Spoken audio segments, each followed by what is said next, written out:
Finn Balor has won his second NXT championship, the one he should have won last week on the show, but they did it this week, and now he's the champion. They got it out of the way pretty quickly, but it's really good news for NXT. Hello, you are watching the WrestleTalk podcast. I'm El Fakador Blake. I'm joined by Adam Blompier, and for the last time, his roots and his hair, the follicles. Say farewell to Adam's follicles in the chat.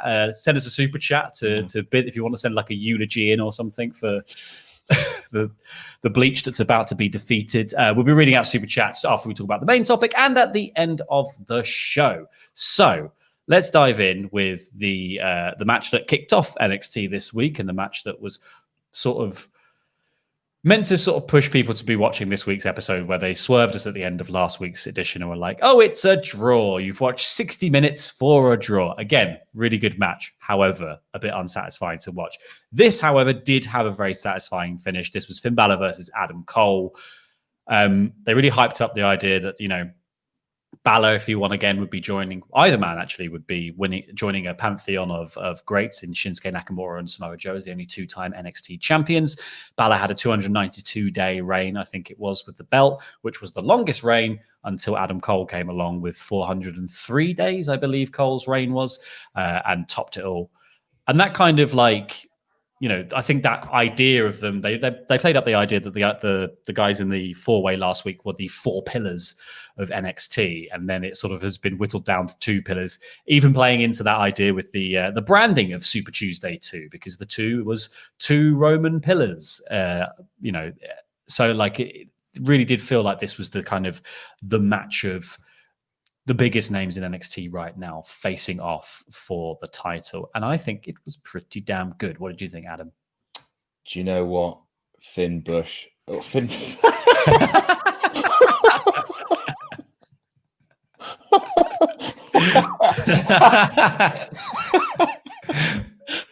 you know what Finn Balor has? Have you got your hair on your mind? Is that what? Yes. Finn Bush is what you're going to end up with tonight on Quizlemania.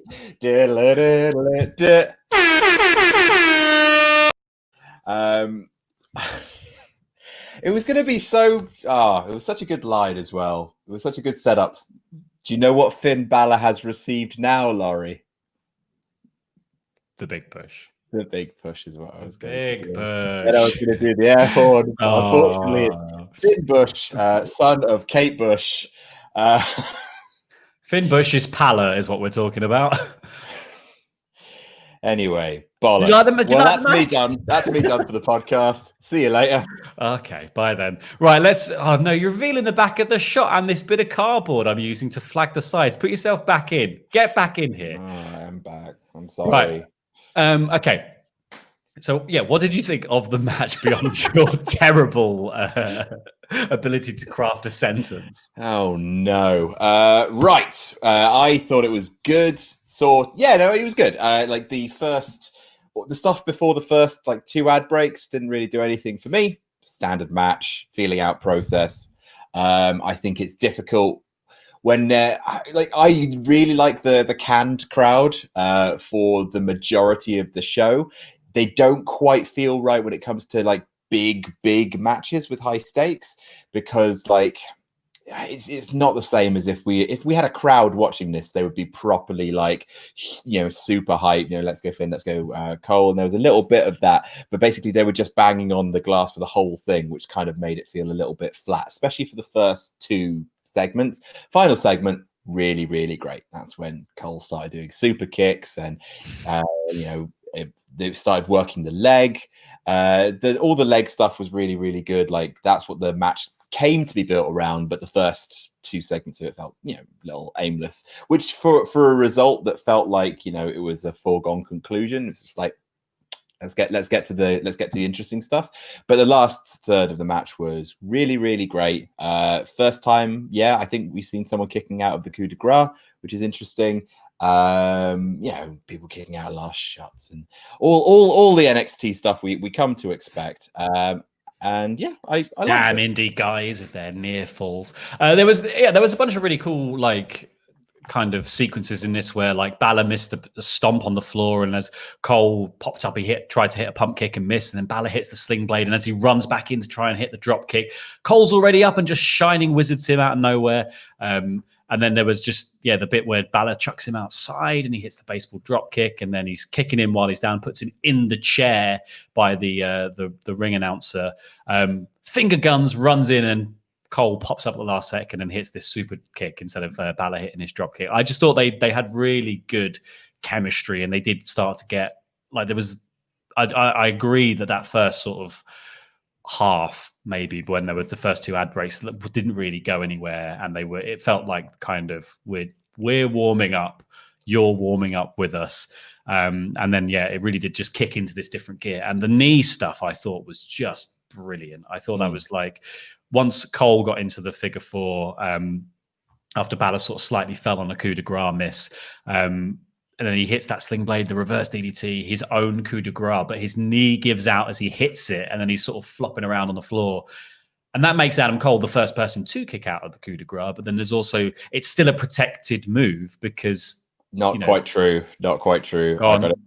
Brock Lesnar kicked out of one. Okay. But they said... Thank you, Lena Bliss, in the comments. Thank you. But NXT were really playing that up themselves, saying that no one's really kicked out of the coup de grace. So they've obviously also forgot Brock Lesnar. To be fair, what's his name? Vic Joseph called a power slam, a power bomb in the main event. He's a bloody idiot. How dare he misspeak? What does he know? Yeah.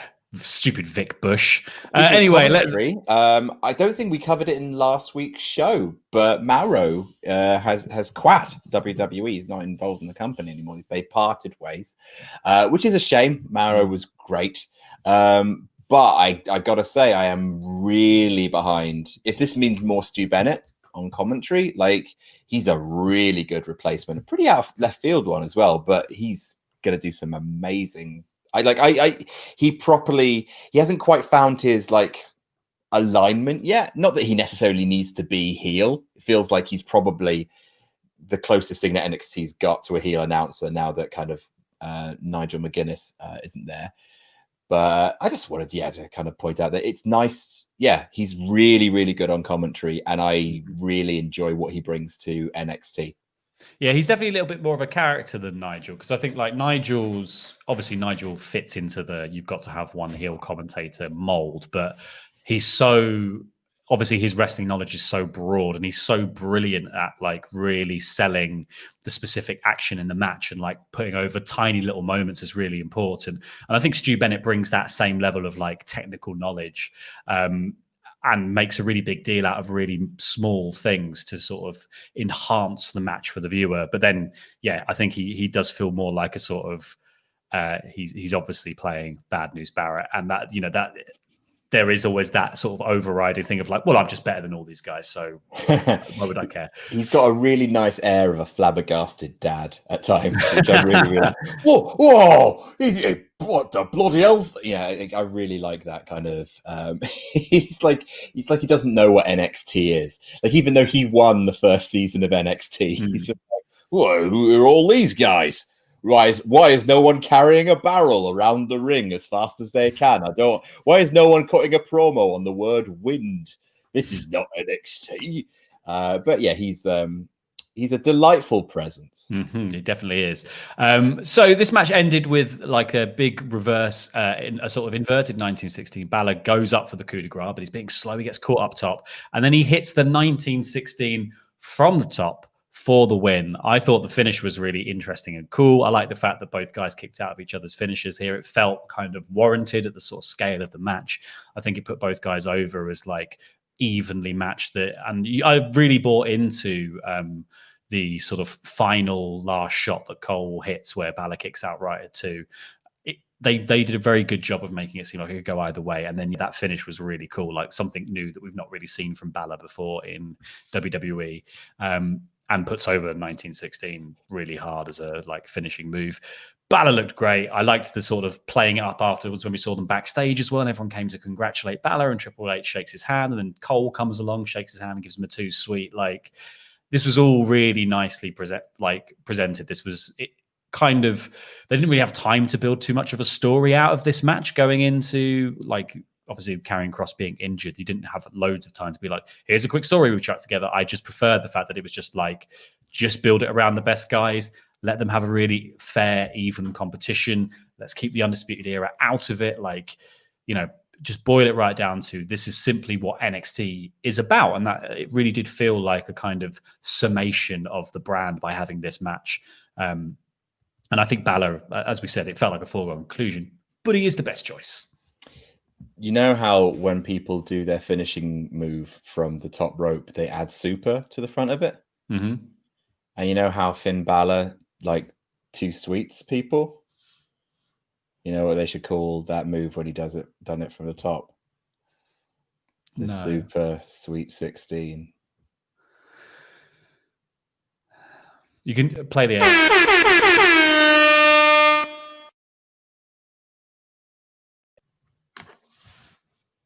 That's it. That's all. That's it. Thank you for your insight as ever. The Wade Barrett of this podcast, Adam Blompier. Right. Okay. Well, what do you think of Balor as champion? What do you hope for the future going forward with Balor in the top spot? He's a really good choice. He is the choice, I think, that is the fans want to see. Like, I think if they had included in the Fatal 4-Way someone who hadn't been champ before, I think people might have even wanted to see that over Balor. I think Balor still face Balor. I don't quite know who he is yet. Hopefully, kind of the championship reign will kind of cement that. I don't really know who Finn is now that he's just like kind of grateful. When he first came back, he was a rugged little bastard, you know, like he really kind of wrestled the stiffest style. And if anything, Cole was the one who was like really laying in the super kicks thick in this match. I'm not entirely sure who face Balor is. What I hope for this title reign is some really nice story moments who we kind of like get to know Balor. I guess he's a tweener, I guess, but like there was like he was very gracious after the match, and I don't know. It's good. Like I am very up for seeing Balor versus Ciampa, Balor versus Gargano too. I'm very up for seeing Balor versus pretty much anyone on the roster. Like ever since he's come back, he's had nothing but good matches. So this is a good thing for our champion. But I just, not entirely sure where I stand with his character just right now. But you know, that's fine. This is a very exciting thing to happen to his character. I'm hoping for Balor Ciampa now. That would be super, super nice. Yeah, because I think it'd be good to see that sort of, you know, Balor's heel turn felt like more just pent up ruthlessness and aggression coming out. It never really felt truly. It wasn't played up truly heelish. Like he's always been sort of just like a little rugged badass, like you said. Like he's always felt tweener, and I'm hoping that, you know, the championship pushes him in that direction of like, he's going to want to do anything to hold on to it, and he's going to get more and more ruthless. And then I think that pairing with Ciampa, who has just come back and proven himself to be absolutely vicious and ruthless in terms of trying to get what he wants. And like we said last week, he was kind of presented maybe even face in that Fatal 4-Way. He definitely didn't feel particularly as heelish as he had been when he attacked Jake Atlas. No. So it'd be interesting to see if they play up Ciampa's heel tendencies here, if they're going to put him against Balor, because I really do think two guys sinking further and further into the mire together in an attempt to get this belt is a really fascinating story. Like I like kind of, obviously wrestling is predicated on the idea of being like, let's have a goodie and a baddie, and the baddie is bad and they do things to the goodie and the goodie's like, oh no. And I just think you could do something much more interesting with these two characters because they're already on a fairly similar footing in terms of where they stand. They both feel like tweeners with a ruthless streak, And I would just like to see a game of one-upmanship and a race to the bottom in terms of who's going to outdo each other in terms of just sheer violence. I think that could be a really fascinating little feud to do with Finn Balor. But let's go through some super chats before we crack on talking about the rest of the show. So there were a couple of missed super chats from the Raw review yesterday that we'll just quickly cover. Gorilla Press said, I am coming for that championship, which is obviously in reference to Mr. Davis's shiny belt that he has now. And Luke Nicole was talking about when Drew came out, thinking it was Scott Steiner, which you can only tell by doing the maths. Stream related from this one, Bacon Rasher says, amazing match and post-match was okay with a too sweet, a Triple H idea, maybe. Who is a better champion, Finn as the new NXT champion or Mr. Davis as ours? Hashtag still Andy's JTJ. Scotch Steiner. Oh, Scotch Steiner. No, very good. So I was checking. I had to double check that I hadn't misread that, and you were reading it. You're just adding Scotch Steiner in. Yeah. That's just my little contribution. I'm not going to do the air horn. No, okay, good.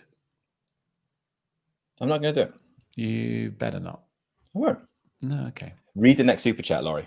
I will read the next super chat. Start Recording says, do you think someone like Jay Lethal would fit in at NXT? Do you? Yeah.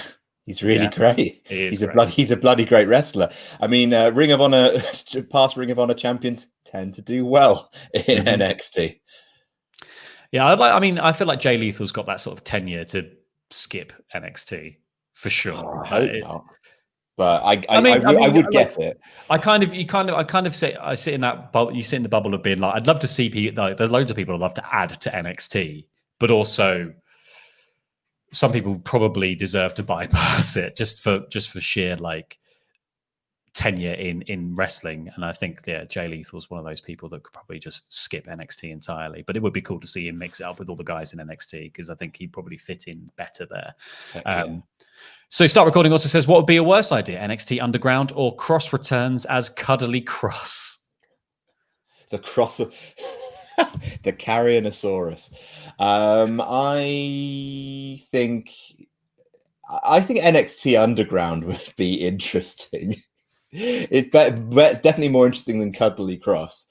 I think they'd make a good. I think they'd make a good fist of NXT Underground. They've just had Thatcher do it. They've had a fight pit with Thatcher and Riddle, who are both legit MMA like fighters. They had Shayna Baszler as a champion for ages. They got Mercedes Martinez now. Like, I think they actually do something quite good with that. They wouldn't just be like, oh yeah, here's Jessamine Duke and Marina Shafir, who we've never told you who they are, but here they are in Raw Underground kicking people in the head.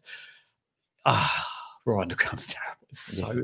It's such a half-baked idea. NXT, if NXT did Raw Underground, if NXT did NXT Underground like Raw Underground, then please, I don't want it. But if they were just like, here's the premise, it's the fight pit for NXT fight, and they were allowed to book it themselves and do it their way, I'm sure it would actually come out all right. But Raw Underground, it's the Fast and Furious. It's a movie fight pit, is what it feels like, in a sort of like I don't know, like a Steve Carell comedy film is what it feels like. You know, if Steve Carell, you can imagine Steve Carell turns up to this fight pit and it's like, whoa, it's mad, and he accidentally gets pushed in the ring and he has to have a fight with the biggest guy. That's what Raw Underground feels like. Steve Carell did Roadhouse. Yeah, exactly. But Steve Carell is obviously Billy Kay in this scenario. So I hate Raw Underground so much. Let's move on with the rest of the show, because the rest of the show had some pretty damn good stuff happen on it. We had Rhea Ripley after the main event.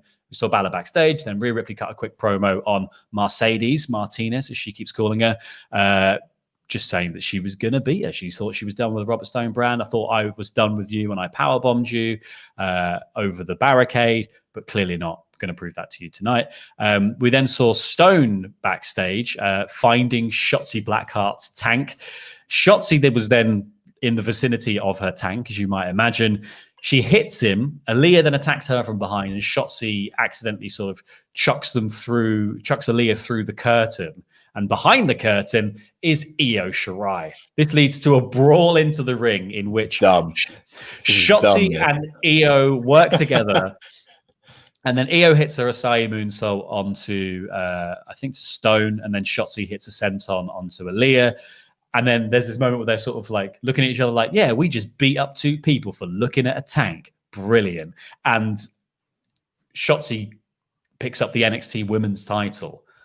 And Io goes to grab it, and she's like, holds it herself for a second, ha ha ha ha. Which is setting up a match for next week in which Shotzi's going to face off against Io. It's not a championship match. I think it's a sort of proving match. So if Shotzi does well here, this might set up a championship match for her at the next takeover, which I think is actually surprisingly soon. I did not like this section. I don't think it added much to what is the main event of the show.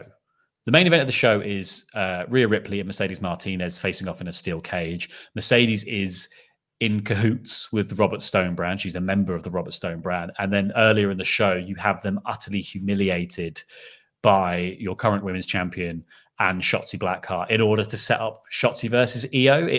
There's too many. It's like, at what cost to have Shotzi versus Io? Like, you could have just done that. Just there must be another way to get those two to face off and have a little moment together. It's a little bit. I found a drawing by Dexter Loomis. I'm in the drawing by Dexter Loomis, and I don't like that drawing. So Robert Stone, you go and tell War Eagle that we're going to have a match. It's just like, it's a wrestling company. They can have a match. It's fine. I like the moonsault senton thing. I think it does Shotzi good to be like featured, like doing equally athletic stuff with the champ. Like, I think that's a good thing. It's just, the whole Robert Stone trying to beat up her tank thing. You didn't necessarily need to see the Robert Stone brand looking like dumbasses before the battle of the badasses in the main event. And we'll talk about this a bit later as well, because there was some news coming out of the main event that didn't happen on NXT. So like, about the Robert Stone brand and Mercedes Martinez. So like we'll discuss that a bit later on. But yeah, I think if you're going to do an angle, something that pays off into an angle that's then not even going to play out on TV, it probably wasn't worth doing this just to set up a match between Io Shirai and Shotzi Blackheart, in which case you could have just done, they bump into each other backstage, have a bit of a moment, and then there's a match next week, which is what wrestling does all the time. We then got the I guess sort of narrative thread of this episode was the tea time at the Gargano's house between I don't know about this, and Johnny Gargano. It was weird, and like it went in a few directions where like Johnny was being a creep. Then it was sort of like Candice was gaslighting Teagan. And then it turned into your inevitable WWE food fight because you can't have food in WWE without it going on somebody. And so, we'll go through the bits as we come. But this was the bit where they were talking about having invited Teagan over, and they were going to have dinner, but there was no dinner on the table. There was no place settings or anything. Johnny then answered the door in sort of primo douchebag mode, which I quite enjoyed. And they invited her in and said, let's talk. And then it cut. And we ended up at film study at Thatcher's Thatchcan. And they were watching old clips of Damian Priest. And Thatcher was pointing out all the ways in which Damian Priest leaves himself open to attack. And he says, like, Priest believes that life is just one big party. But I think that life grinds you down until you quit. Just like being in a match with me. Like, he's tell it like it is. He's had a bad 2020. Thatcher. Bloody hell. Yeah. We've all had a bad 2020, but Timothy Thatcher, I just like, I think to reach out, buddy. I think it's hilarious that he's teaching media studies. I think that's really funny. I like this. I really hope it pays off in the match. I trust NXT that it will. Just the idea that like basically all of the stuff that he brings up in this segment, they're going to work into the match. Like every time, like he's going to work Damian Priest's, every time he leaves his feet, Thatcher's going to have an answer for it. If he's going to try and pose, and Thatcher will use that opportunity. Like if that's the case, seeing the working before the match is lovely and a really, really good angle for Thatcher's character. I thought this was fun. The better side of goofball, because this is silly. I don't know who is he showing the film to. Why? It's like a sort of weird briefing in an action film before they drop a team into kind of foreign soil. I like it a lot though, and I trust Thatcher's had so many good matches, so many kind of mercurial matches that I trust for this to pay off next week. A match I'm really looking forward to. Yeah, and I think that kind of that notion of, one, it plays into kind of how real life fighting is, in that people watch tapes of each other and discuss what they're going to do. And like, it's quite nice to see that kind of that angle playing out with Thatcher of being like a student of the game almost. But then I think, like you say, if he's got Damian Priest completely scouted, it would be really cool to see Priest have to pull out offense that he doesn't use very often, him having to dig deeper into his bag of tricks in order to put Thatcher away. Because, I'm assuming the title is going to change hands next week, only a few weeks after he won the belt. But like, it will be interesting to see where Damian Priest has to take his match in order to topple Thatcher, who has hopefully an answer for everything that Priest can chuck at him. Thatcher's very smart. I would argue that if he was really smart, he probably wouldn't invite a camera crew into his research kind of sessions and then broadcast his findings to a national. So when he does that, I'm going to do this. And when he does that, I'm going to do this. Oh, but Damian Priest at home just being like, all right, cool, okay. Get these reporters out of here. I don't want Thatcher to know. So then after that, we got a match between the Velveteen Dream and Ashante the Adonis, which is a heck of a name. And this was pretty short little affair. Adonis managed to actually get some offense in. And there was a moment where basically Dream dodged a super kick from Ashante, and the ref almost got hit and had to kind of shy away for a second because he was like so close to being nailed by this super kick. And that gave Dream the opportunity to poke him in the eye, hit the Dream Valley driver, and win the match. Dream then had a microphone and was about to cut a promo. And I really like this bit because Kushida came out and just wrecked house. Kushida obviously had been sort of the victim of Dream's violent outbursts in the North American, it was the North American title triple threat series that went on. And Kushida just grabbed his arm and just kept yanking him through the ropes into the pole over and over again. And they really put over this idea that like, this is not what Kushida is normally like. Kushida is normally such a sort of honorable fighter and a really sportsman-like competitor. And here he is, just obviously lost it. And he just puts on this cross arm breaker through the ropes as well. And Dream is tapping out, and like all the referees and all the security guys are trying to drag him off. And Kushida just won't let go until he's like, no, I'm perfectly happy with the amount of damage I've caused now. I thought Kushida looked awesome in this bit. Obviously, I wasn't mad keen on seeing a Velveteen Dream bit again. But I don't know. It felt like a kind of interesting comeuppance here for Dream as a character. Like, I think it's still a bit awkward having him on screen, having him on TV at this exact moment in time. But then it felt like this was more about making Kushida look awesome, and I'm all for that. Kushida's awesome. Yeah, it feels like a while since we've seen capital letters Kushida on NXT, and yeah, he looked really, really good. I echo your sentiments. I thought Adonis looked great. I liked his little kind of trash talk. Like, I could be cute too. And he's got a great look. I want to see more matches with him. Give him the Velveteen Dream gimmick. Yeah. Problem solved. No. I'm being silly, but it's just like, yeah, I echo your sentiments. I'm kind of looking forward to the match. I am looking forward to seeing a Kushida wreck shop match. I don't know exactly how it'll play out. Give it a chance, I suppose. But I'm not, seeing Kushida hopefully be dominant in a match will be good. The flip side of that coin, I think we've discussed to death. So there we go. Yeah, I think Kushida brings something interesting to the table in that sense, like seeing a sort of ruthless, fired up side of Kushida that really feels, because like he was just sort of quite a smiley, gimmicky character before, and obviously like Kushida has an incredibly deep, amazing moveset of a combination of high flying, brilliant submissions, and technical wrestling. Like, I think he's like a total package. And it would be really interesting to see him deploy that in order to like break somebody down rather than just be like, I'm just going to try this. Okay, and we'll try this, do the flippy hoverboard lock off the top, which was the finish to his last maybe 5 matches. I don't know. Like he did feel a bit, some wrestlers in NXT do fall into that trap of being like, you do 4 things, so do those 4 things.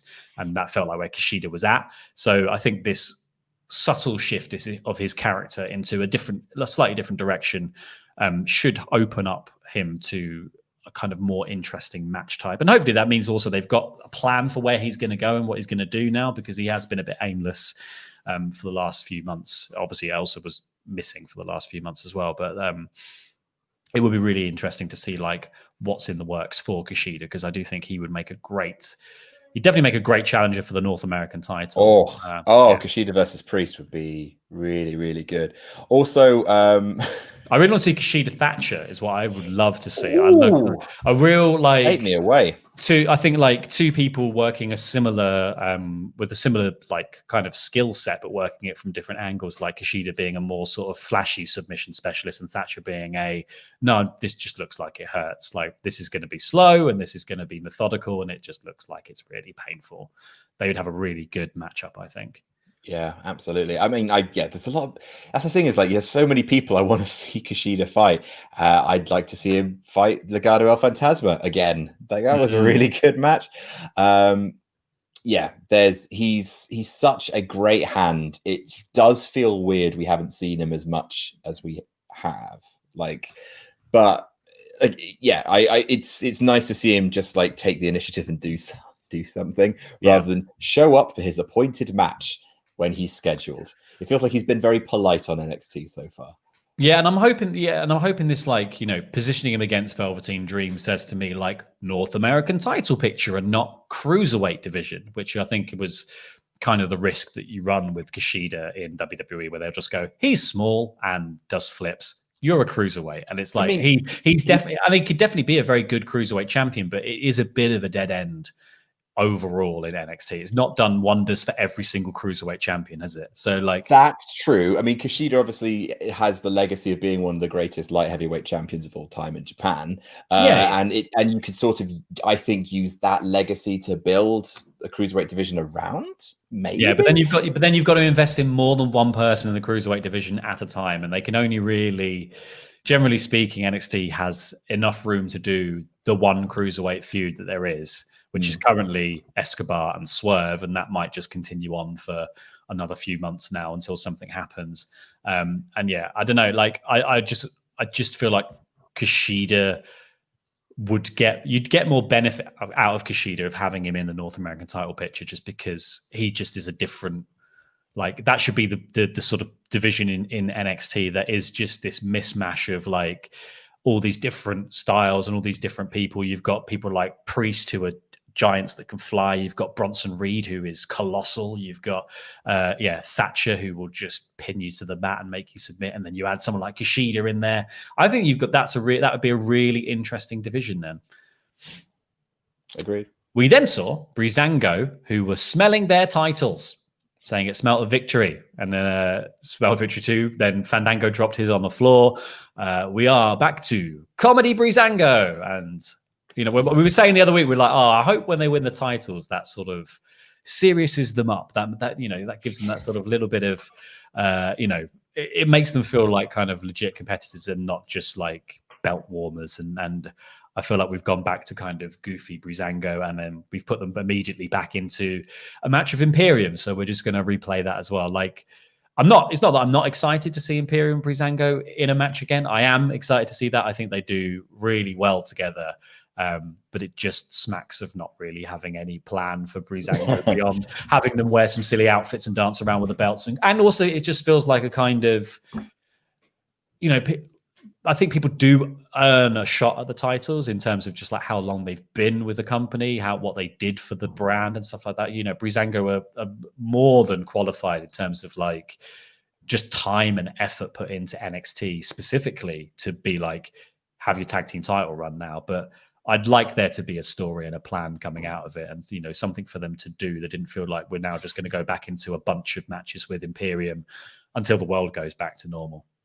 We need way more tag matches on NXT. Like, I genuinely think like Cruiserweight maybe, but I think the tag division NXT is in a little bit of trouble right now. Just they're not really focused. I hope they're building up Dain and Maverick.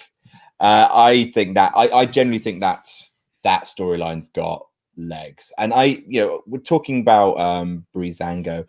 I like their comedy. Like I like superstars being funny when they're actually funny, and Breezango are actually funny. And I get the feeling that serious Breezango should be their sort of demon Balor. They should bring out serious Breezango occasionally, but for the most part they should be funny, because it gives a little bit of extra flavor to the show. NXT is funnier than it has been this year. We are sort of seeing the rise of funny NXT, what with the Robert Stone brand and Vomit and this, that, and the other. So they kind of blend more into the background than they would in normal NXT, where I think they'd be a really big hit. But it is what it is. In terms of like the rematch with Imperium, but who else is there? Undisputed Era again, since the Broserweights went away, the tag division has struggled, almost to the point where it's just like, maybe just have one tag division in the entirety of WWE, because then you've got one of the most stacked tag divisions ever, but as opposed to three pretty bad ones. They're all very lean now. There's 3 tag teams per, I get like 3 proper tag teams per division, and they just focus on 2 of the teams in any of them anyway, so it doesn't make any difference. What happened to Lorcan and Birch? I thought they were having a thing. I don't know, like Legado of Phantasma, you've got Lorcan and Birch, you've got these guys, and I genuinely think Dain and Maverick would be a really good team. I think that's where they're going with it. I hope it is, because that kind of, be friends with me. No, I'm not going to be friends with you. Be friends with me. Well, maybe I'll be friends with you. Be friends with me. Okay, we're best friends. That stuff works really well in wrestling. People get behind that stuff.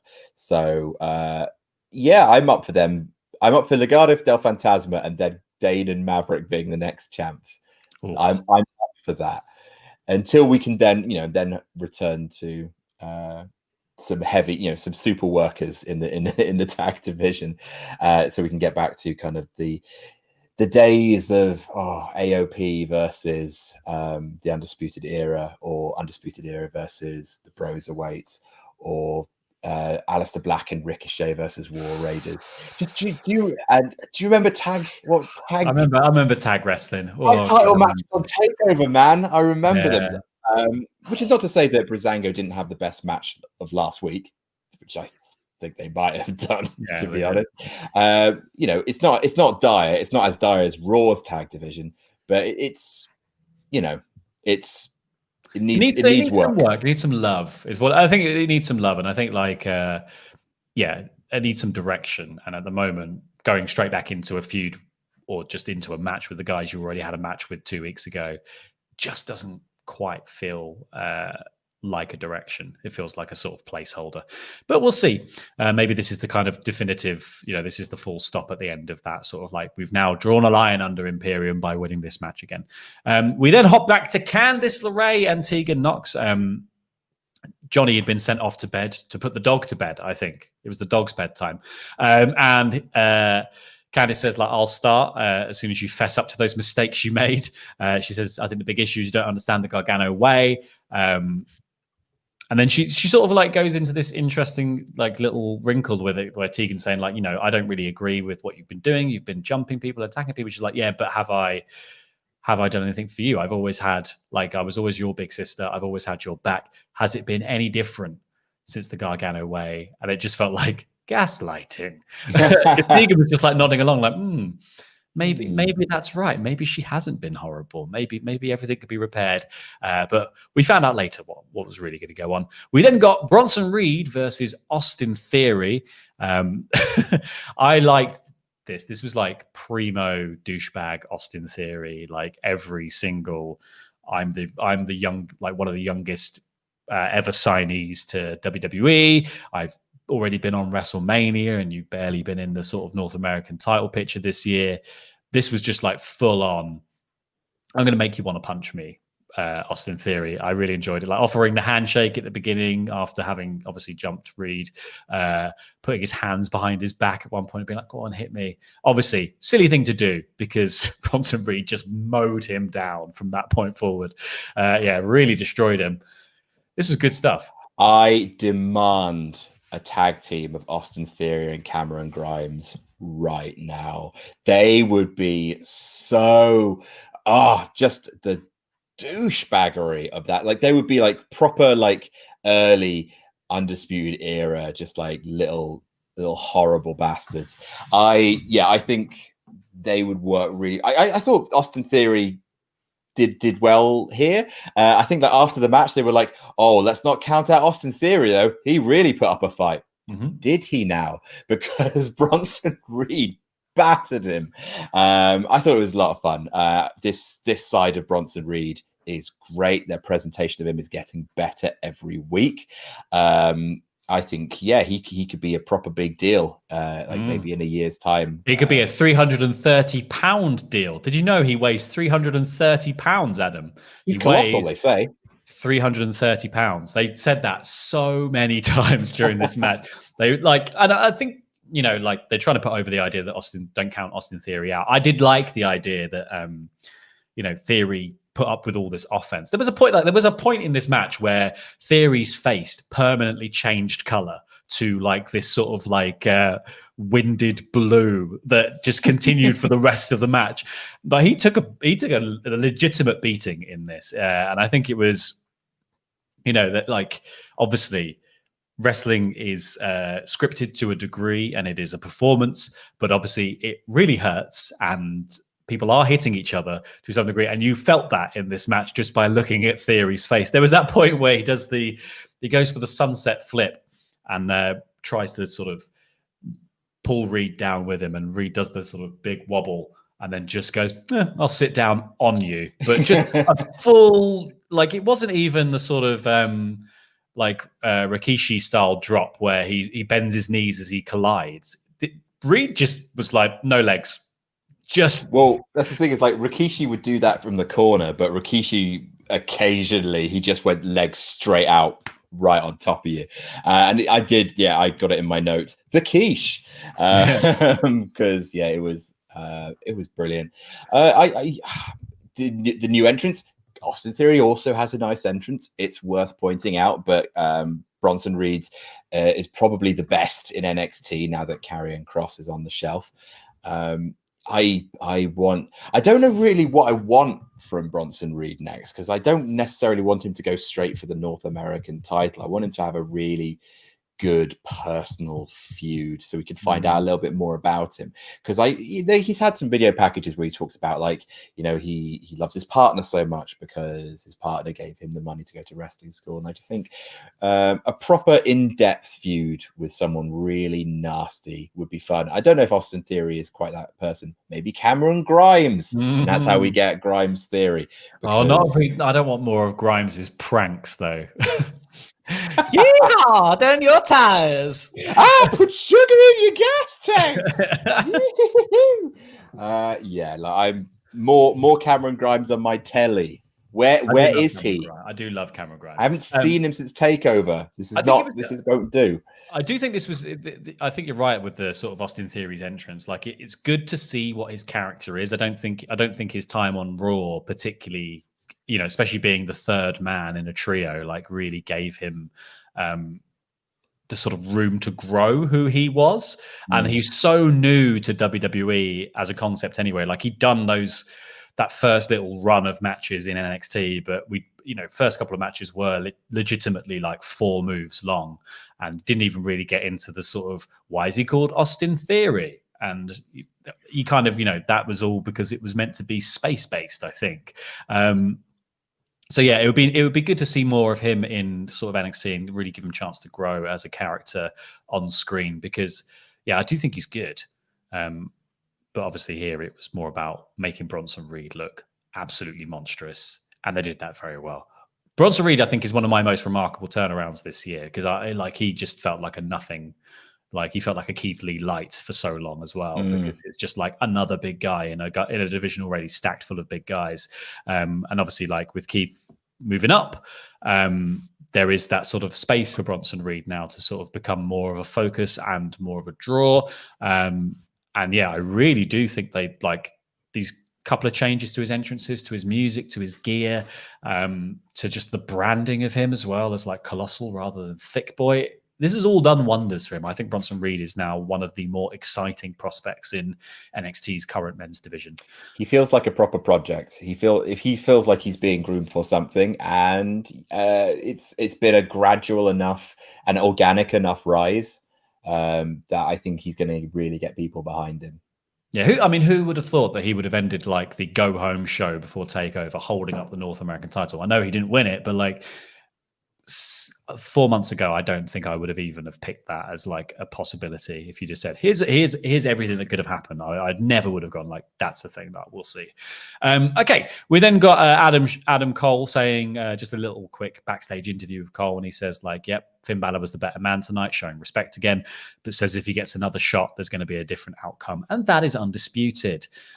Full face. He's full face now. It's great.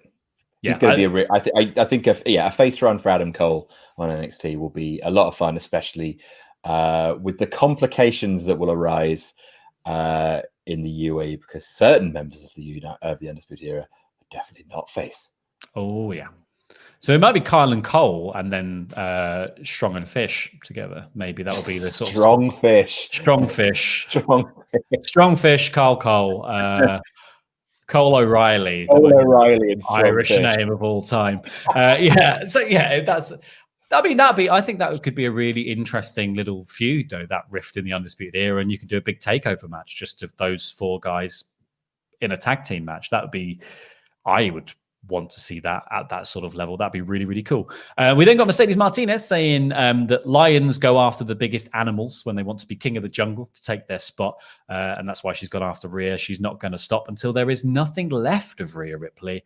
I like this promo. I thought it was cool. I think Mercedes Martinez is a total package. Roderick Strong was then facing off against Killian Dain with the help of Bobby Fish. Strong Fish. Strong Fish. This was kind of classic, your classic Undisputed Era matchup in which Strong was running away from Killian Dain for the majority of the match after winding him up. Winds him up at the beginning, chops him, runs away, lets Fish get involved. Fish's influence was all over this. The stench of Fish was all over this match in which, there was a moment where Dain hits this huge Uranagi on when he's standing on the apron, and Fish kicks his legs out from under him as the referee turns away. Fish also distracted on the apron, which allowed Roderick Strong to get this jumping knee strike under the chin of Killian Dain, and that caused a quick sort of knockout 1, 2, 3, which I liked as the finish of this. I liked the kind of like, it didn't just lead to Roderick Strong hitting his like tried and true finisher. It was just this really quick knockout knee blow. That was something quite fresh. Obviously, I think partly comes from being like, how realistically do you want to lift up Killian Dain today? For the purposes of this match, do you want to lift up Killian Dain today, or do you just want to knee him in the head?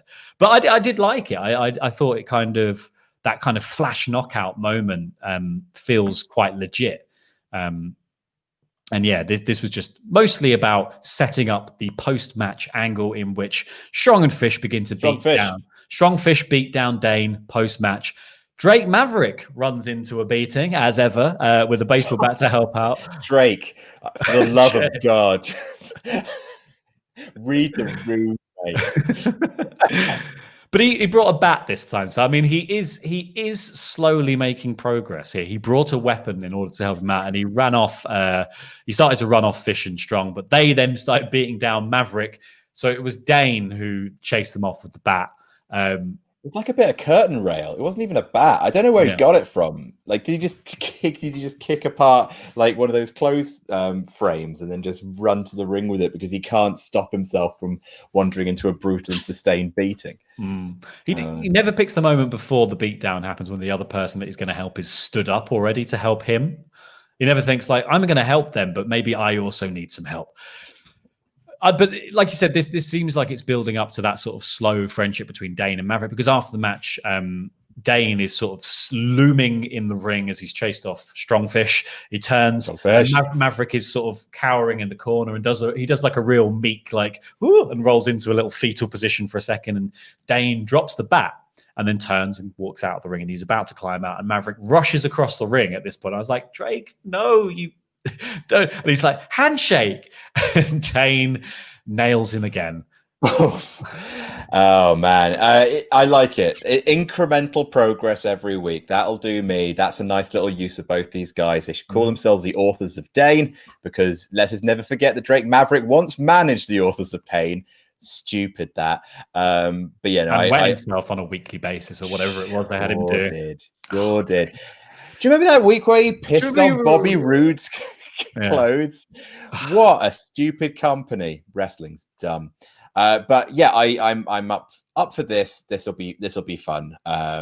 They will make each other better by being associated with each other.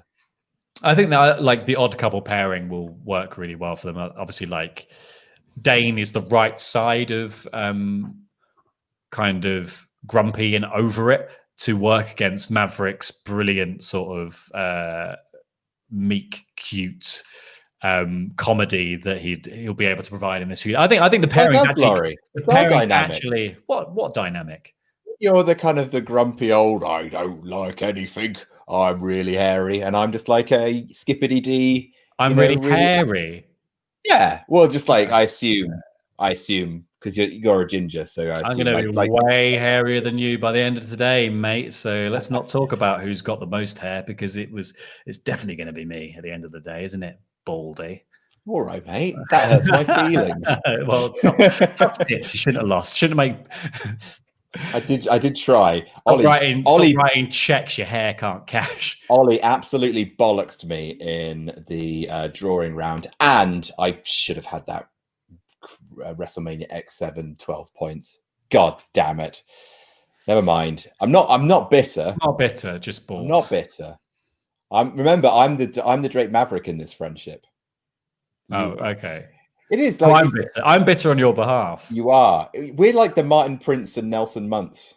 That's what that friendship reminds me of, and I think it's going to be great. I think they're going to be a really interesting, hopefully tag team. And then, maybe you could do that for a little bit, and then you split them out into their own feud between the two of them. Which Maverick's going to get destroyed. Sadly, but this is all. This all feels like stuff for Maverick to do before we send him after the Cruiserweight champion eventually, which I hope they do. We then got returned to House Gargano to see what was going on.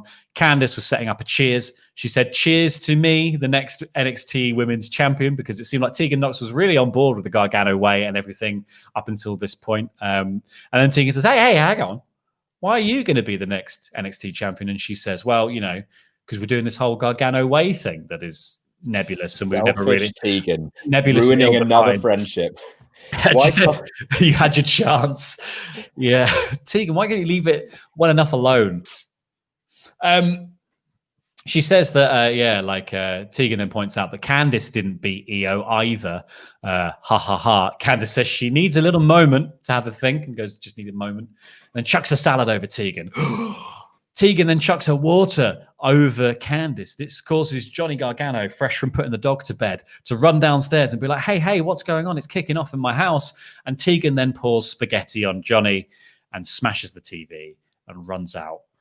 And Johnny then looks at the TV and goes, no, the TV. And that's the end of the segment. That's everything we got with the Candice LeRae Teagan Knox thing. Not my favorite bit of NXT this week. No, nor mine. I didn't mind the first two segments. Like you say, Johnny Gargano as this kind of horrible, kind of creepy, kind of just like lurking heel, bit kind of Xander from Buffy dialed up to unbearable levels.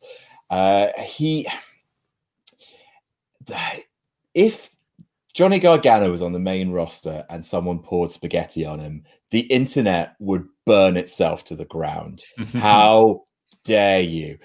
And I think it's, yeah, this whole food fight thing, that's real main roster. And it's just like, I was just waiting for it to turn, like Johnny to just creep up behind and just like smash a vase over her head, and then to beat her down, and then like just properly do something vicious, turn the heat of the feud up. Because right now, the worst thing that's happened in the feud is that Candice has accidentally wrecked her own telly. Yeah. And it's just like, something come on, sinister guys. needed to happen here. Like this.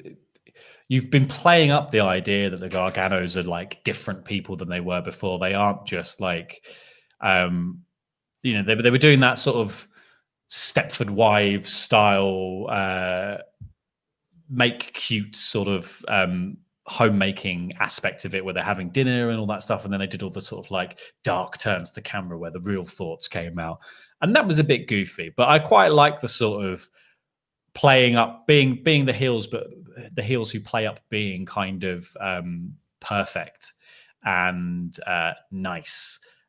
That's a really interesting kind of wrestling angle to play with. Like, I think Candice and Johnny should think that they are, they are the NXT power couple. That's how they've branded themselves. And here, like, there could have been a more sinister dinner that occurred where they're just being lovely to Teagan. And that's kind of more unsettling, because then you're kind of left with that feeling of like, does Teagan buy into this, or does is she as sort of unsettled as we are as the viewers watching this kind of unfold? Here, the big payoff is Johnny's got spaghetti on him, and it's fine. Like, it's just a bit juvenile, and this feud needs something more to make me interested in it than Johnny's got spaghetti on him. I don't know, man. It's just like Johnny Gargano and Tommaso Ciampa had the most vicious, personal, like emotionally resonant, like genuinely like sort of like horrifying feud to watch, not because of blood and guts, but because of people going to really psychologically dark and intense places. And I understand that maybe not, people want a little bit of a break from that, but I think Gargano is so. And I think what you could get out, like Candice is at her best when she's getting Casey Catanzaro and stamping her head into the mat. Like, I love the idea that the Garganos, like you say, a Stepford couple, all Pleasantville and lovely until you cross them, in which case they go kind of true romance on you. Like, I think that is a really interesting angle, and the spaghetti on the head, I think, will not age well. I think that will go down as a pretty dumb and a pretty bad time for NXT generally of this era, which is an iffy one, which is not always NXT's fault. It's an iffy time to be a wrestling fan anyway. Get that, but there's tonal issues with NXT sometimes, and this is kind of one of them for me anyway. Yeah, and it just feels like you say, like, you've got Johnny and Ciampa as the other flip side of the coin of like the sort of, if you're splitting the Garganos into how they've been served by the feuds they've had, this is what Johnny got to do with his best friend. And then we're getting the flip side of that, where this is who's been presented as Candice's best friend this week. And this is what we're doing with her and Candice in order to sort of set this feud alight. It just feels like a kind of missed opportunity, really, because there were glimmers in these three sections of something really interesting, like Johnny sort of looming over the whole thing with this kind of like pervasive, horrible Gargano way that he's kind of ascribed to, and it feels like he's dragged Candice into as well, specifically because, she's the most recent to turn. She's the kind of acolyte of the Gargano way. And then Teagan's here to try and save her friend from, essentially a husband who's manipulating her. And it just ends with a food fight in classic WWE fashion, because they couldn't think of something more sinister or interesting to do with it, really. And so, we're going to end up with Johnny getting in Teagan's face. I don't know, maybe they'll put each other in the bin, which is NXT's best joke of the last 6 months. So there we go. I just wish it had ended with a proper little murder. Johnny went away, like Johnny could almost instigate it, but that they properly do her in, and then just like Candice gets on the phone and say, "Can I get an ambulance here? My friend has had a terrible accident." and just like something a little with a bit more teeth, just a bit more teeth, because it's NXT, isn't it? Like NXT is supposed to feel, it's not supposed to feel real. It's just supposed to feel like it's got a little bit more bite to it than the main roster. Yeah, and there's definitely some depths unexplored here. Instead, it's just going to be like, you broke my TV. Damn you! How will I play my many PlayStations? Yeah, exactly. Next thing you know, she'll be stealing his like lifetime pass to Disneyland or whatever it is the Garganos have. Right, let's move on because we're going to talk about the main event now. Just before that though, they did announce that Priest was very quickly interviewed saying he's going to beat Thatcher. That was then set up for next week, saying that they're going to have the North American title match. Imperium versus Breezango was also announced at this point, and Shotzi versus Io, but in a non-title affair. We then got the steel cage match main event, which was touted as the Battle of the Badasses. Oh, and it was as well. It bloody was. I love this. I think this was so cool. Like, you've been very grumpy throughout this whole episode, but I will say that this was a really, really good main event. Piss off, mate. Grumpy again. Oh, gosh. I thought this like the entrance was really cool as well, because obviously like this steel cage matches are used fairly irregularly on NXT TV, and they feel like quite important when they are used. Mercedes comes down with a kendo stick in hand already, chucks it into the cage, then just grabs a load of chairs from under the ring and starts shoving them in, and she gets a table out and she's about to put that in, and Ripley then runs down and jumps her from behind. Classic babyface move. Classic. Ripley chucks the old table in too, so then the match can start proper.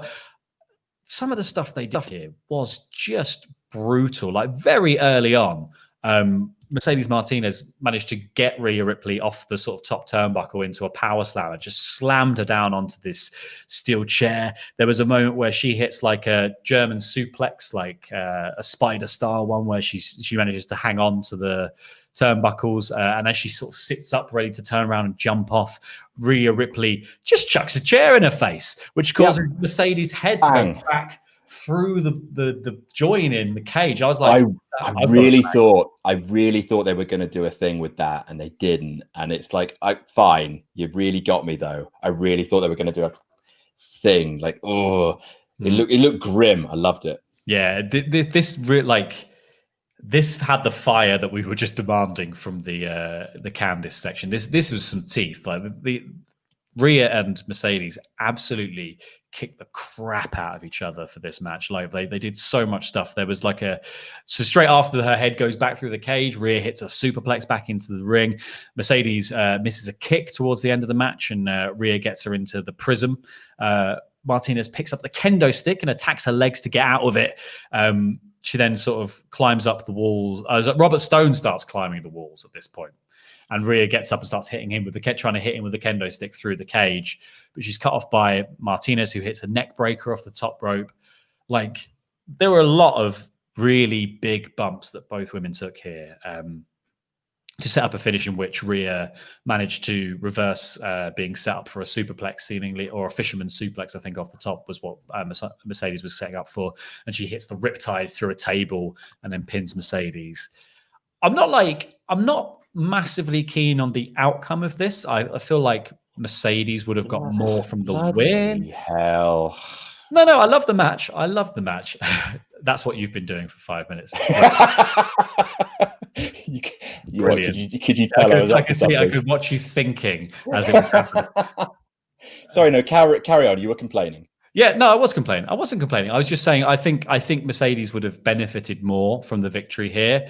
But yeah, I wonder if it seems like they might be hanging this around Robert Stone instead, as it was announced after the match that Mercedes Martinez has been kicked out of the Robert Stone brand and handed a restraining order by him as well, in order to keep her away from them. So I don't necessarily know what putting Robert Stone in with Mercedes was really about, if this was as long as it was going to last.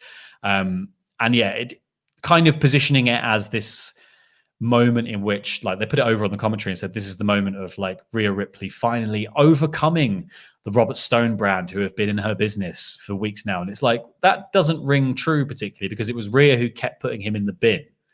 And then Mercedes kept getting involved, but Mercedes was the one who got power bombed onto the outside. So to me, it feels like a feud. It feels like a feud of escalation. Yeah. What did you make of the finish? Loved it. I loved everything about it. I thought it was good. Like, I would have cared less about Robert Stone's involvement if this had been the first time we'd seen him on the show. I feel like Robert Stone being there gave I think Robert Stone being there gave Rhea a reason to lose. But I think we're probably building to Rhea versus Io, which I'm dead keen on. And I don't think that Mercedes lost anything in the match. Like, that's the thing, is like she took a super variant of a move through a table, and that's what it needed to finish her off. She had some beautiful bits, like, a German suplex off the top and the neck breaker from the top of the cage. And like, she was the one who like instigating all the weapons and stuff. Like, she properly looks great. It wasn't necessarily like, it wasn't Robert Stone's fault that she lost either, which was all out that they could have done. But like, it was a battle of the badasses. Congratulations on your accurate branding, NXT. Yeah, for once. That felt like a tagline that actually paid off here. Slightly better than "You'll Never See It Coming" as well. Ultimately, I did really like the match. I thought they worked amazingly well. I just am interested to see what they do with Mercedes now. And because, I mean, when you give someone a restraining order to keep them away from Robert Stone, that means she's going to be tangling with Robert Stone. That's like flagging it up really hard that she's going to be involved with Robert Stone for a while. And I just wonder whether like her badassery can survive this loss against Rhea, because I think you're right that she looked amazing in this match, and it wouldn't do her too much damage. But if she then spends the next 4 months running Robert Stone over in a tiny 18-wheeler or whatever it is, like, I don't know what's going to happen next for Mercedes, because it seems like Rhea's obviously rocketing up the card now to sort of face off against Io as the next proper challenger, most likely. So it'd be interesting to see what they do with Mercedes, and I hope it's something good, because here I think she did an amazing job of, the last few times she's appeared, actually they've done a really good job of saying this is someone who is a legit badass. This is someone who you should really be afraid of, but also someone who now stands apart, I think, from Shayna Baszler, which was, I think, Shayna Baszler is the shadow that's been looming over Mercedes Martinez, definitely just in terms of look as well. Like, they have a very similar presentation in terms of like just the gear that they wear and stuff. And this really let us see that Martinez is a completely different wrestler than Shayna Baszler. She's got a much more kind of like a more wrestling skewed style with much bigger spots involved and that kind of use of weapons, whereas Baszler is much more about breaking you down piece by piece. I love Mercedes Martinez. I think she's great. I really can't wait to see what they do with her next. It felt like a bit of a foregone conclusion with Ripley. They love a Rhea Ripley. They absolutely do. I'm so glad that it didn't end by someone escaping the cage. Isn't it nice to see a cage match that feels like a cage match again? There probably should address the rumors that Mercedes Martinez is going to Raw. Obviously, like, she's sort of been put around Retribution ever since, there are some statuesque looking women in Retribution. Who's on NXT that fits that bill? I really hope that isn't the case. I really hope that Mercedes Martinez is not done in NXT, that this isn't just another premature call-up, because that would completely cut the legs out from under her. She doesn't need that Retribution go-away heat right now. There's silliness in there with the Robert Stone brand, for sure, but let her stay and have some brilliant matches. Because there's exactly, but let us stay and build up a sort of wealth of momentum and kind of really cement who she is in WWE. Because for all the with Shayna Baszler, obviously, like the booking has not been perfect with Shayna Baszler. We can all agree that. However, there have been moments where even the main roster managed to understand what you do with Shayna Baszler. At Payback, they understood. At Payback, they absolutely understood. I think at Elimination Chamber, they absolutely understood what you do with a Shayna Baszler. They, you know, like they understood at the Rumble to some degree, apart from obviously having Charlotte win. Like there have been glimmers of like understanding what this kind of character is. But I think if you lump Mercedes Martinez in with Retribution, and you've got Baszler, who you're still trying to work out what you do with, she's really going to get lost in that kind of muddle and that mix. So I'm not keen on that. I think she's got massive potential in NXT. You know, this match proved to me that if you're going to make Rhea Ripley win back her title, the person you want going after it and the person you want to defeat Rhea Ripley for that belt is going to be Mercedes Martinez in my book. Like, I want to see them have a takeover match for the NXT Women's Championship so badly after seeing that. And I want to see it with a street fight or a last woman standing stipulation for sure. I think you would really cut the legs out from under her, like you said, if you just sent her up now, even though I think she's probably, you know, she's good enough that she should survive that, hopefully. Imagine if Robert Stone loses another client yeah, to a call out that never even ends up happening. Oh God, he's just got Aaliyah again. She's like, I'm still here, boss. I'll always be here. You can't get rid of me. Who did he sell his soul to for that? Well, let's whiz through some super chats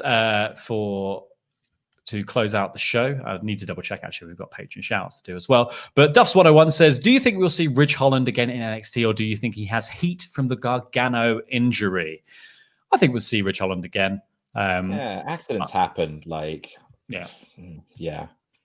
It's one of those, like, it's one of those things where it's not, I wouldn't even say that botch particularly you can't just pin that all on Ridge Holland for doing as well. Like, they're, you know, catching a man in midair and spinning him round is partly, you know, about how that person jumped in the first place.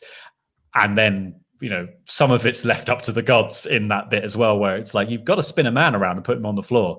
So yeah, I don't think you can say like, they're going to get rid of Ridge Holland for that. Like, they clearly built him as a bit of an attraction leading into him being in that match. So I think it will be fine. The best thing about NXT is that people can go away for a little bit and not be featured. It's, you know, it fights the massive overexposure problem that WWE has on the main roster, you know, because of the whole 3 hours of Raw thing. So yeah, like I think we worry, you know, I think we're conditioned to worry with WWE if people are not around, that they're being, you know, there's heat or they're being mistreated and stuff like that. But in a proper trusted promotion, you know, like NXT should be, yeah, you know, people just come and go a little bit. There are storylines that feature every week, but otherwise there are attractions. Like Kushida does feel, you know, he's got a bit of a kind of like a special attraction thing, because, you know, when he turns up, he ideally does important stuff and then maybe goes away and then comes back and it's another event and stuff. Yeah, and I think like Ridge he wasn't presented in that match as anything more than a bit of an attraction and a bit of a, like, we're going to put him in this match so that hopefully when we bring him back and we're ready to do something with him, you will remember that he was in these matches. And you remember sort of like what he could do. It really just felt like a fresh way of introducing a new face to NXT, which they've not really tried before, in terms of like just putting someone in a sort of multi-man match and going like, let's see how this shakes out. Rob Phillips says, with Adam's love for Dain Maverick, could they be NXT's answer to Team Hell No? Comedy/serious duo could add to the recent funny era of NXT. Oh, you had to really drop the poison pill right at the end there, didn't you? Yes. In short, Team Hell No was brilliant and gave rise to Daniel Bryan. The Yes movement essentially was further propelled by Team Hell No until the amazing summer of 2013. So yes, that sounds like a good thing. Yeah, I was in my head picturing a Team Hell No or a Rock and Sock Connection style teaming for these two, just because I think Maverick is going to skew comedy and Dain is going to skew serious. And that would be really fun. Start Recording also says, in the draft coming up, has it been specified that people from Raw and SmackDown can be drafted to NXT? If so, who would you like to see go to NXT? All the guys who left? Those Sami Zayn stable? Them. Yeah. Just like 1, 2, 3. Daniel Bryan as well. Yeah, those guys. Basically. The amazingly talented super workers that for some reason aren't doing nout.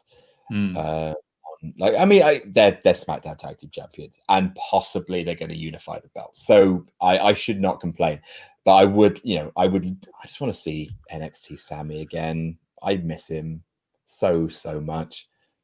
Yeah, I mean, he was incredible in NXT. I'd love to see Bray Wyatt go down to NXT and that just be a continuation of the Fiend story and just be like, I'm going to go back to where it all began for me and pick a feud, cause some havoc and see what, send someone down that he's interested in as well. Like, you could kind of reignite the Balor thing potentially with the Fiend there. That might be quite interesting. Obviously, I think that's unlikely to happen. They quite like the Fiend on the main roster. They actually do stuff with him. So I don't think it will happen, but I would quite like to see it. Rich McCann in WrestleTalk Related says, love you too in PFK, but can't watch WrestleTalk anymore. The work storyline stuff is really a turn-off. Bums me out because I love Quizlemania, but now can't watch it. I know some like it, but not for me. I mean, each to their own, my friend.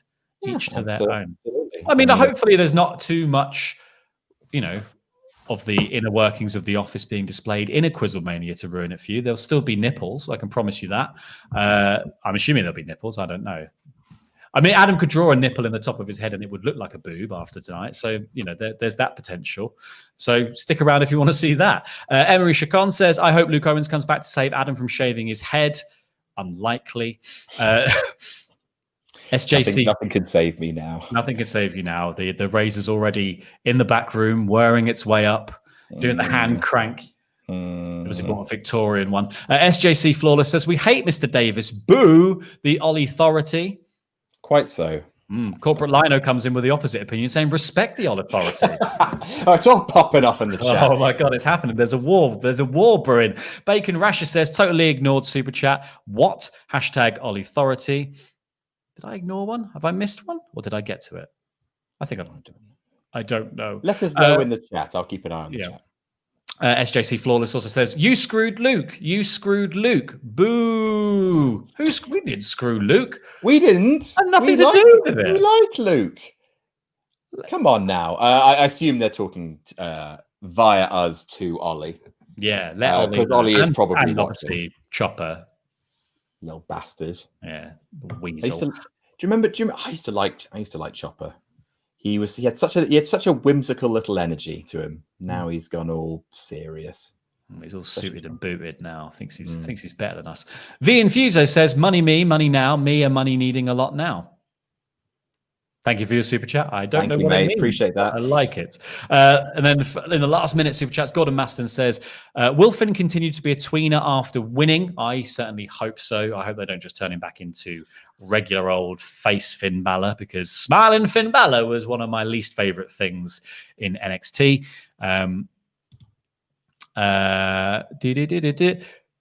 Ryu Odonte says, Laurie and Adam, anyway, y'all can help Luke get his job back. Don't know, actually, really. Not really in charge of the contracts at WrestleTalk. It's kind of all falls under Mr. Davis's iron fist. So he unfortunately, he is the HR department, which is the difficult thing. That's the. I have the lost super chat. I've read this one. I've seen it. But you may have read it, but I don't think we answered it. Oh, that was it. Yes, I think because you were playing a horn or something at the point. Go on, answer it. Go on, off you go. So I was, in terms of who the better champion is, I would say Finn Balor as NXT champion is better than Mr. Davis as the Jam That Jam champion. Finn, let's break it down kind of mathematically, right? So Finn won the championship kind of fair and square, overcoming the odds. whereas Mr. Davies paid a kind of fetch trust troll that you'd find in World of Warcraft to basically gift him the win instead. So like if you had to ask me which champion I prefer, like legit answer would be probably Finn Balor as NXT champion, just because it feels a smidge more deserved. And I say that coming completely unbiased. Mr. Davis is he's my boss, but I think Finn Balor edges him out slightly as a better champion in the wrestling industry. Cara Stealth says, I think the best way to legitimize Retribution is revealing their identities and having them win matches built to Survivor Series as NXT's representatives. To be fair, I think that's probably what they're going to do, is reveal them as an NXT incursion leading up to Survivor Series and be like, oh, they've chainsawed all the rings. We can't even do Survivor Series anymore. But yes, like having doing something with Retribution that feels like progression with them would probably be the best way to build them as characters, because currently they're just obviously a bunch of hoodlums causing havoc. And I don't even think even as successfully as the Riot Squad, who obviously ruined all of the condiments backstage in WWE during their tenure. Ivan Drago says, so if Luke is gone and Adam's turning into Smooth Adam, then who's hosting Quizzlemania tonight? Very excited for it either way. Hashtag JTJ. Who's hosting Quizzlemania, you smooth bastard? Mr. Wednesday Night, ACB. I'm doing both. I am shaving my head and I'm hosting. I don't know how. Many strings to his bow, but not many hairs to his head. That's what we say about Adam Blumpier. We'll see. I don't know. Let's have some fun. Tune in to find out. Remember Quizzlemania 2000? Remember how that was a hot mess? This one might be worse. Let's find out together, shall we? Do you know what's going to be a mess? Your floor. It is. Thankfully, it's not carpet. Otherwise, I'd be screwed. But no, we'll be fine. We'll be fine. Okay, and the final super chat before we get out of here. Mine for Life 102 says, "Hear me out." In brackets, fantasy booking, Roman and the Usos form a Samoan death triangle, or Roman takes over the Hurt Business. Unlikely? Yes. Well, I think it's pretty unlikely. I mean, I quite like a sort of Roman and the Usos team. I don't know if it takes away. I don't know if it takes away from Heyman and Roman, which I think is a much sort of I think that hasn't really had time to grow yet. So if you're going to put the Usos in with him, do it much later down the line, for sure. But yeah, I'd quite like to see a sort of the bloodline thing would be quite a cool little group and something different for Roman as well, because he's obviously been the leader of plenty of one gang specifically, but it would be nice to see him sort of do something different and sort of play into that idea of it almost being like heritage and a sort of deserved bit of lineage for him to be a champion in WWE and stuff. That'd be really interesting. For me, I like it. The idea of a heel bloodline is fun. For me, the juicier thing is him killing a member of his own family. I really hope he goes to town on Jey Uso, and that is the thing. Because I think that's really the bloodline, its existence. You can pay off that stuff. We feel that there is a closeness between the Usos and Roman Reigns. That's not, you don't have to tell us about it. With Candice and Teagan, we've seen it and we feel it. So watching him destroying his own flesh and blood, proper Greek tragedy stuff. Gimme, I want it, and I think that's what they're going to do, because like you say, Paul Heyman is the ally here, and I think he is going to tell Coach Roman that sometimes you need to go to terrible places in order to get things done. I said last one, but two have just sneaked in right at the end. One is George Yamin, who just hasn't sent a message, but just super chatted, so thank you very much. And Nined Mahesh, who says, who do you guys think Finn Balor should lose his title to with the current roster? Watching you guys at 3 a.m. Jam that jam from New Zealand. Jam that jam, Ninad. That is dedication. And probably insomnia. Thank you so much, Ciampa.